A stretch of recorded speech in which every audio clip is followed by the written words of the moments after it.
Gentleman yields back. Chair recognizes Ms. Greene.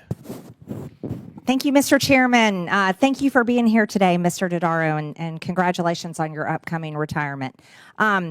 You know, for the past 4 years, Democrats have been in control of basically all government functions for the American people. We are at $36 trillion in debt, and the lies are getting to be outrageous. Just listen to one of my colleagues talk about Medicaid. The truth is, for people watching at home, your Medicaid benefits cannot get cut unless the governor of your state and the state cuts your benefits. That's the real truth. Republicans here in Washington, here in Congress, we are not taking away anyone's Medicaid benefits. As a matter of fact, we're trying to cut out improper payments. We're trying to cut out fraud. At my DOJ subcommittee, I had a hearing just 2 weeks ago where we talked about improper payments. It is unbelievable, and I'm sure you would agree, Mr. Dodaro, that the amount of money that's being paid to dead people, to foreigners, to criminals, to terrorists is amounting in the billions and billions of dollars every single year. That's what Democrats and Republicans should be agreeing on. We should be able to come together and say, let's stop this immediately. Another thing that I find outrageous is that Democrats under the Biden administration passed $7.5 billion in spending to build 500,000 electric vehicle charging stations all over the country, whether Americans wanted them or not. But only 8 of these electric vehicle charging stations even got built. I think that should have been in your top 25 list, because where's that money? Honestly, where is that money? That's a great question. Where is that money? That's the question echoing through Congress, and if you pay taxes, you should be asking it too. Marjorie Taylor Greene is making headlines again, this time for grilling the federal government over billions in improper payments. And honestly, the numbers are wild. During a recent House hearing, Greene dropped bombshell after bombshell. She says the government is paying out billions to dead people, foreign nationals, even known criminals. Sounds crazy, right? But the Government Accountability Office, GAO, actually backs her up. This isn't about party lines, it's about our money vanishing before our eyes. But wait, it gets worse. Greene called out the Biden administration for spending $7.5 billion on electric vehicle charging stations. It's a great question. The goal? 500,000. That I'd like to bring up to you here is GOA estimates that total fraud in these programs for unemployment insurance, and you were just talking about it, during the pandemic is at least $60 billion. Americans all over the country will never forget that Democrats shut our country down, shut our businesses down. People got fired. Their churches was closed. All their rights were taken away. And $60 billion from the Department of Labor. The Department of Labor has still not developed an anti-fraud strategy, even though $60 billion is missing. Also, the Medicare program and scale of Medicare spending is innately high risk, with the program spending an estimated $1 trillion in 2024.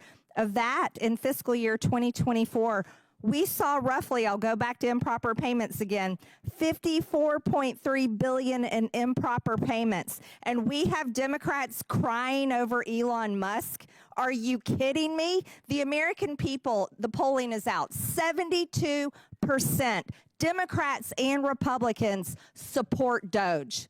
Support it, 72%. They are not upset about anything that Elon Musk is doing. As a matter of fact, they're happy. They want their 50, they want all these improper payments, all of this waste, they want it back.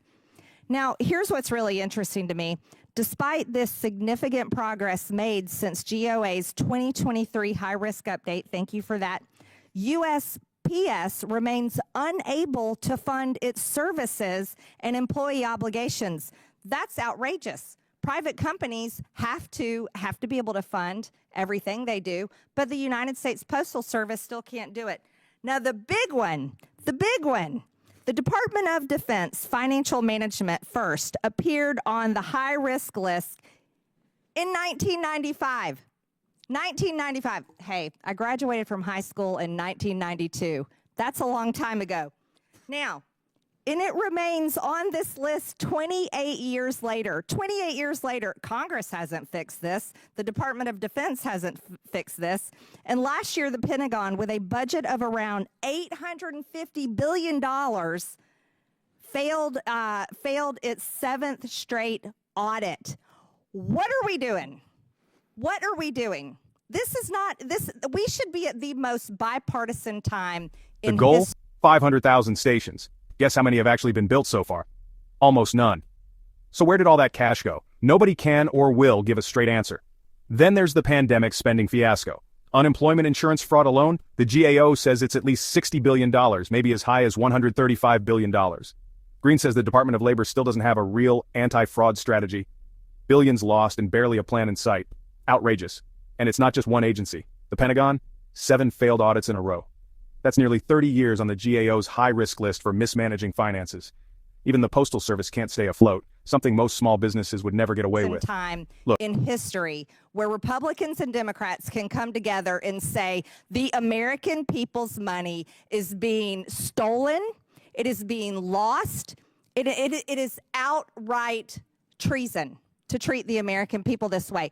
Mr. Dodaro, I'm sorry. Let me ask you this question. And I would feel, I can't imagine all the things you all have seen in your work. Do you disagree with the effort of DOGE? There's probably nobody in the government that wants the government to be more efficient and effective than we do at the GAO, and I do personally. That's our job, to help do that, and we've worked many, many years in order to bring about those changes. So yes. Now there's a couple of bipartisan things that you touched on that I think you and your committee, this committee, could do. One is we've recommended that they make, in order to stop paying dead people, the Social Security master death file is given to Treasury, but only for a 3-year period. They've already saved millions of dollars. Congress needs to make it permanent.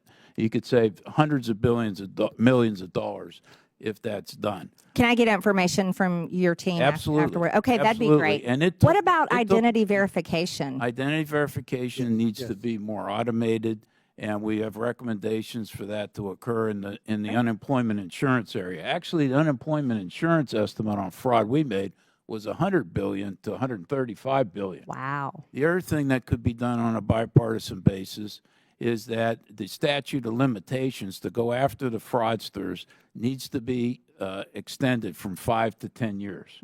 Congress did it for the Paycheck Protection Program, but not for unemployment insurance. It's almost due to expire. So if Congress doesn't act soon, some of the fraudsters are likely to get away because they'll be outside the statute of limitations. So those things are really important. And I think should be bipartisan. I agree. I think my time's up. Thank you, Mr. Dodaro. Thank you. And ranking member pointed out, we've gone over a little bit on the last two on our side. If someone feels the need to go over, I'm keeping up with the time, so we'll make it all work out. Chair recognizes Mr. Subramaniam. Oh, Ms. Brown. Chair recognizes Ms. Brown. Thank you, Chairman Comer, and thank you to Mr. Dodaro for joining us today.